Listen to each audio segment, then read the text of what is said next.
I'm Dr. Andrea Peterson. And I'm Dr. Eric Mazer. Today's health question is, what are the major factors for heart disease? Something we know a lot about. Mary, you have an expertise in cardiac, all things cardiac. Tell us, what are the risk factors and how do you work with patients to reduce them? Sure. Well, there's a few things that we have no control over that, those would be unmodifiable, and then there's modifiable. So if we have things such as heredity, so if we have a history of heart disease in our family, if we are at an older age, because certainly as you age, you're going to be more predisposed to heart disease, or gender, if you're a male, it tends to be at a younger age. So those are the things that we look at, although females are just as much affected, but at a bit of an older age.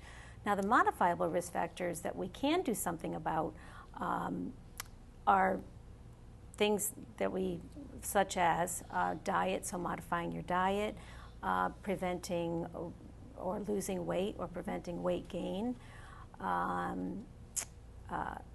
blood Smoke. pressure. high blood pressure, high cholesterol, lack of exercise, And stress, the big one, smoking. smoking.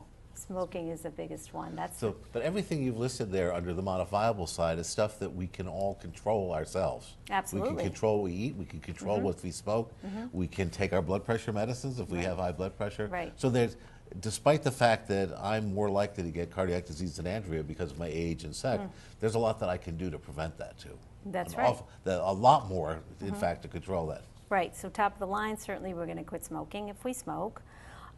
If we have high cholesterol, there's things that we can do. We can modify our diet. We can eat more healthy choices such as fresh fruits, vegetables, grains, lean proteins, eliminate the salt in our diet, watch the fats, for So instance. so much we can do. So much to do. Absolutely. Great practical advice. Yep. Thank you so Thank much, you very much, Mary. Mary. Thank you. And if you viewers have a health question for a doctor or for us and you would like to suggest a topic for a future Health Talk show, we would love to hear from you. Send your questions or your comments to healthtalk@wchn.org. Thanks so much for watching. We'll see you next time. Bye-bye.